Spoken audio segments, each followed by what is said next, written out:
Hello everybody, Vic here with another video, and today we're ranking all the protagonists in the Nightmare on Elm Street franchise. I got basically a top 10 list here, which I'll explain.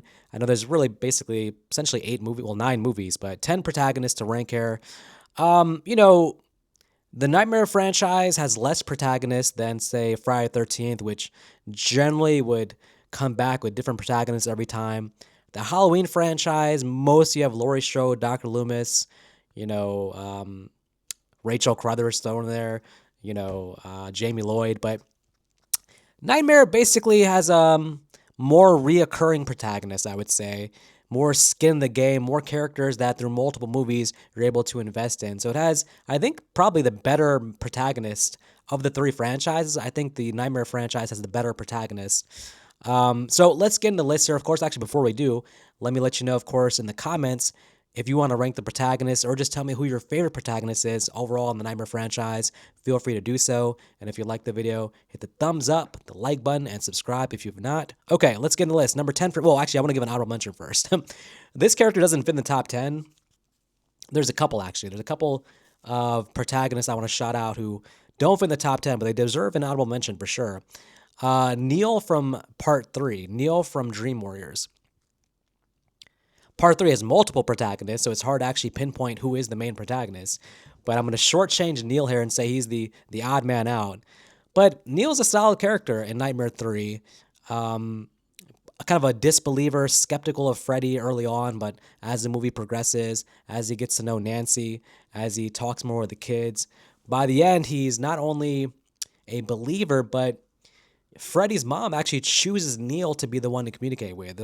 All the people there that the mom could have communicated with, she chooses to connect from the other side with Neil.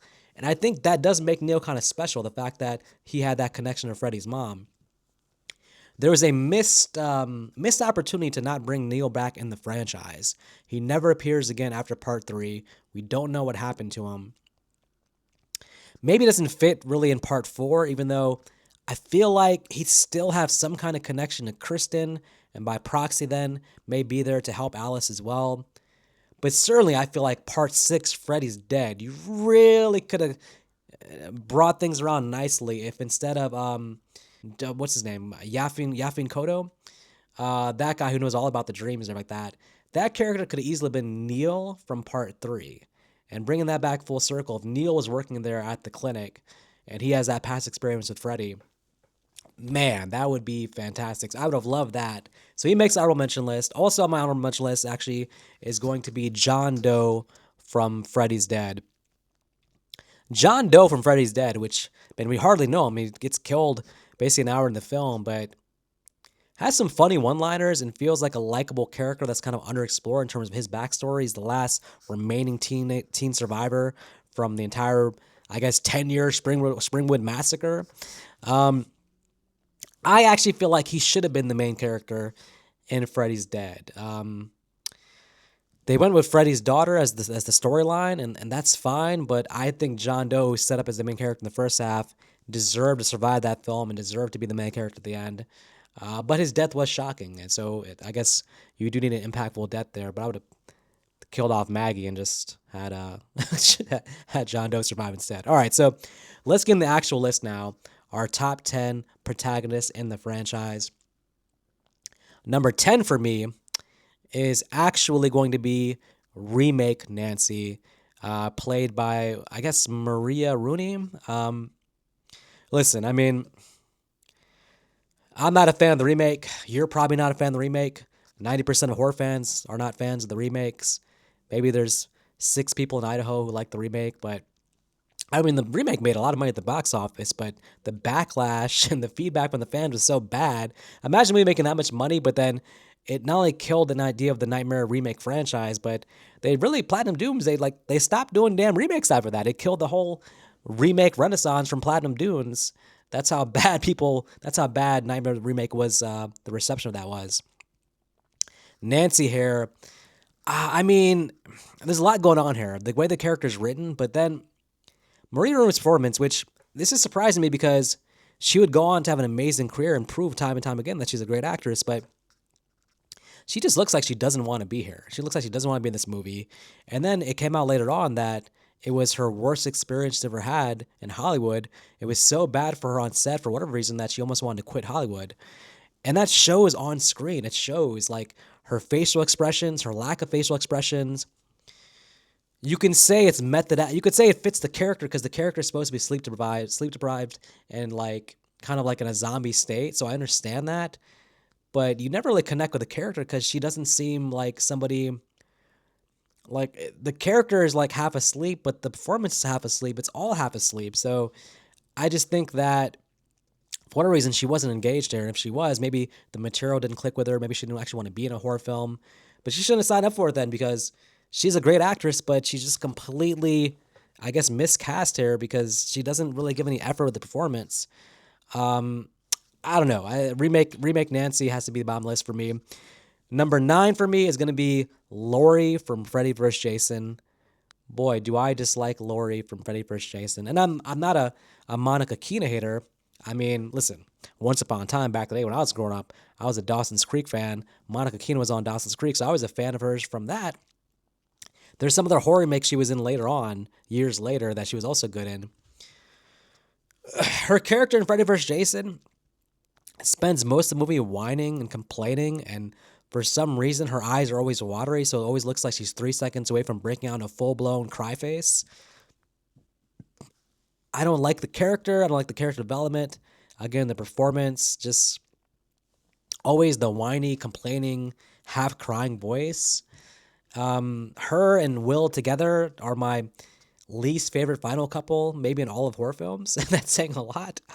I don't like these characters at all. I would prefer the entire last 40 minutes to be Freddy versus Jason without any interference from Laurie and Will. Just take them completely out of the film. Have them be like, okay, Freddy's fighting Jason.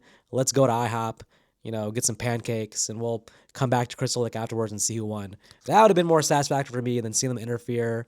And I'm not including Will here, but if we throw him in with Laurie, we can say Laurie and Will to me are just horrible main characters. The writing, the performances, everything for me doesn't click. So they got to be number 9 for me. Okay, from here on out, everybody else going forward, I pretty much like. It's just to the levels, the degrees of which I like them. Number 8 now is actually going to be Catherine, or Maggie, I should say, from Freddy's Dead. Nothing wrong. Lisa Zane gives a solid performance, and I do like the character. Freddy's Dead needed more time with the characters, more development. The movie is very fast paced, but I think a part of the fast pace, the pace of it, and the goofy atmosphere and the goofy vibe, the suffering from that is that the characters aren't really well developed. I like the characters for the time we get them, but I almost want to spend more time with them to get to know them. And Maggie's one of the characters who, as Freddy's daughter, we get some hints of her childhood. We get some dream sequences, flashbacks, things like that. But it's a solid performance from Lisa Zane, and the character is pretty good. It's just it's not going to stack up with the other performances and the other characters, the other protagonists. And for a final film in the franchise, Freddy's Dead, supposedly the final nightmare, you almost feel like they should have just brought back either Alice or found a way to bring back Nancy here, because for a final film, it's hard to. This was a franchise that always had reoccurring protagonists, so characters you connected with. So you spent a couple movies with Nancy, a couple movies with Kristen, a couple movies with Alice. Now you get a one-time kind of rushed, quick depiction of Freddy's daughter, and because it's that one and done, that one quick performance, you don't really get to know her, connect with her through multiple movies, so she's just not going to stand out as memorable in the same way as these other characters. So, number 8 here on the list, but now we'll move on to number 7, and this is Kristen from Part 3. Again, trying to weigh who's actually the main protagonist in Part 3 is difficult between Neil, Kristen, and Nancy, but I think Kristen is solid in Part 3. I'll be honest, I don't connect with Kristen's character as much as everybody else does. Patricia Arquette gives a solid performance. But if Kristen didn't come back for Part 4, I mean, we got Tuesday Night coming back, of course, in Part 4, but if the character didn't come back, I wouldn't have felt some strong... let me give an example. I don't think for me, she doesn't connect to me the same way that I connect with Rachel Crothers from Halloween 4 or Jamie Lloyd, where you really want to see the continuation of their story. If they went with the whole new characters in Part 4, I would have been okay with that. I mean, from Dream Warriors at least, I think I actually like Kincaid more than Kristen, but she's fine. It's a solid performance, and um, again, it was a passing of the torch from Nancy to Kristen, and I think that was the idea here. And they do a good job, but Kristen has a lot of support, and she's able to also not carry the weight of a final girl in true fashion because she's sharing that responsibility with both Nancy and Neil. All right, kind of cheating here, but this is kind of like how we have to do it because there's two main characters in part three. With number six here, we're actually going to go ahead and throw in Nancy from part three, who, listen, Heather Langenkamp is, obviously everybody's favorite final girl in the series. There's no question about that. Of her performance in the series, if there's a weak performance, not a weak performance, but her lesser performance, I think, is here in Nightmare 3. Having watched part one recently, I actually prefer performance of part one over here in part three.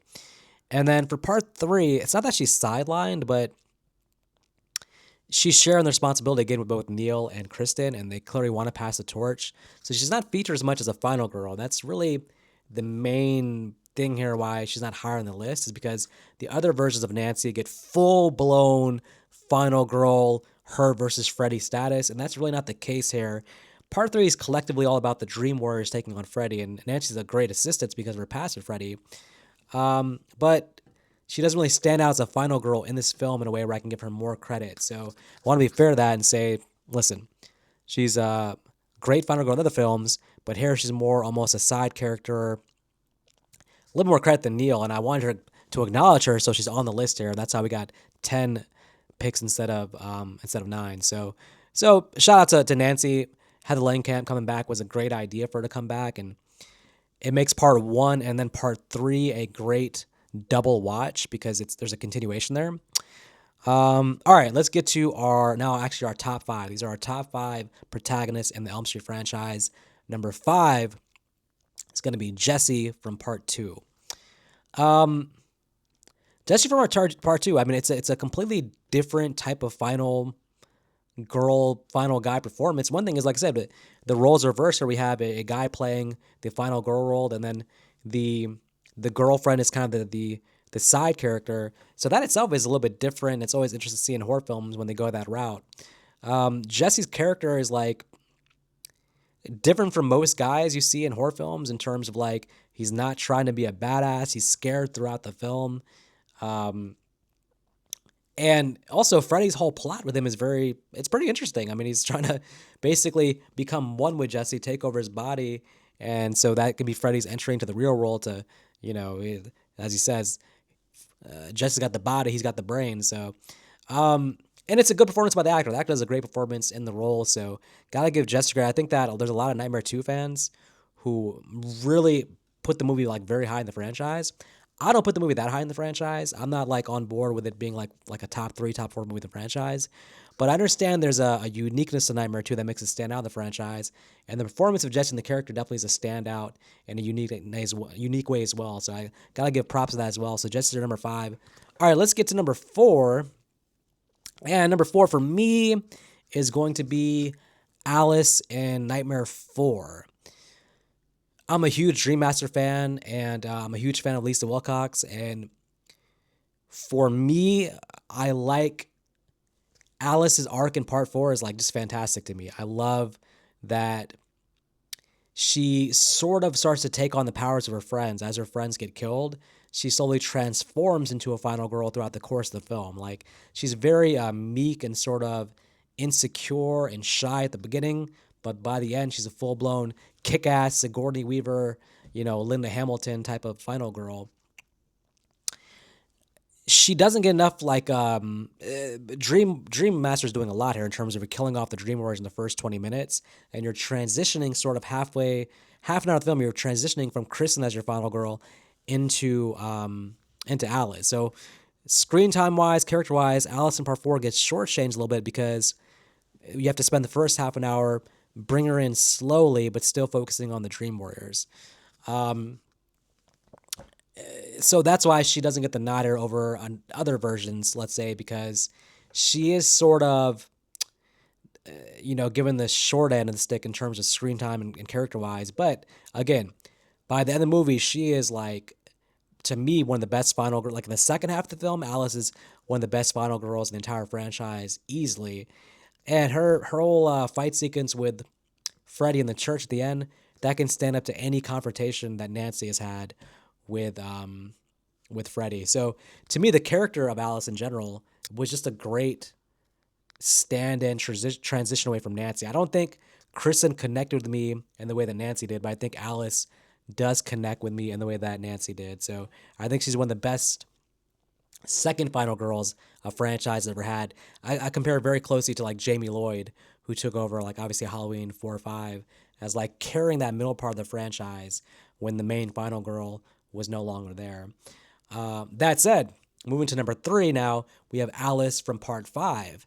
And even though I prefer Dream Master over Dream Child any day of the week, I think Dream Master is probably significantly better than part 5, like on 2 different levels of films.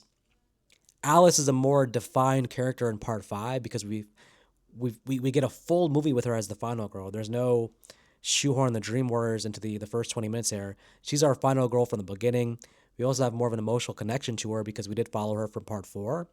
So again, this is like Jamie Lloyd in Halloween 5, where, you know, despite maybe there being a better overall arc in part 4, part 5, I just feel like, and also Lisa Wilcox just, it was only a year later, but she does seem much more confident here. Like maybe that's just the idea that Alice herself is more confident, but she just seems more comfortable on screen. Her performance seems more solid here. And she does have more dramatic things to do here in terms of like, her relationship with Dan, her being pregnant, her child, her clash with Freddy. She's able to give more emotion here as well. So again, I can't say enough about Alice in part 4 and part 5. Huge missed opportunity again in part 6 to bring back Alice. I think that Alice is the one who got away. Alice is the one that defeated Freddy. Maybe we're better off not bringing her back in part 6 because maybe they would have killed her in part 6. And I like the idea that she gets away here. I know part 6 is going to say that everybody else died in Springwood over the next 10 years, but I like to think that Alice moved away from Springwood, got away from Freddy, and is the one character who really Freddy was never able to defeat. All right, so our top 2, no big surprises there. Number 2 is going to be, for me, Nightmare 1 Nancy, who, again, as a final girl, I think Nancy is up there. For me, she's actually better than Laurie Strode as a final girl. She's up there with Sidney Prescott. Maybe it doesn't have the longevity and the overall emotional connection that Sidney Prescott has, just because there's been so many films with Sidney now. So Sidney might be the all-time number 1 final girl. But I think Nancy is like the prototype of like just badass final girl thrown into a situation who has the courage to go one-on-one against crazy odds, in this case against a dream demon. This is not even like basing on a guy in a mask, Ghostface or Michael Myers. This is a damn dream demon. She's gung-ho about I'm going to go in the dream, bring him out, and take him out. So Nancy has to do so much more work here in part 1 than Laurie Strode had to do in Halloween or Sidney Prescott had to do in Scream. There's so much more going on here. The idea that, okay, it's not a guy after me, it's a damn dream demon. But she still gets the job done. She still ultimately, well, sort of defeats Freddy. Maybe not, but adjacent defeats Freddy. So yeah, big props to Nancy in part 1, one of the better final girls of all time. But my absolute favorite Heather Langenkamp Nancy performance is by far my number 1 is Wes Craven's New Nightmare. They're playing on so much here in New Nightmare, but one thing is just the audience has such an affinity for Nancy from parts 1 and 3, but you're playing Heather Langenkamp now, so now it's like 2 different levels. We have the emotional connection for her as Nancy, but now we're also like, well, the actress Heather Langenkamp, who we know as like one of the best final girls of all time. But also, just Heather Langenkamp as an actress, this is peak in terms of her acting ability. Her performance here in New Nightmare is just better to me. Facial expressions, acting, her delivery of dialogue. To me, it's all better than her in part 1 and part 3. I think by this time, Heather Langenkamp was an amazing actress, and I wish she would have gotten more roles in the 90s because she's fantastic here in New Nightmare as leading lady. And again, there's so much depth to the character. So yeah, that's got to be my number 1. Okay, that's the list here. That's the top protagonist. In the comments, let me know your favorite protagonist. And yeah, in the comments, let me know. And until next time, you guys take care.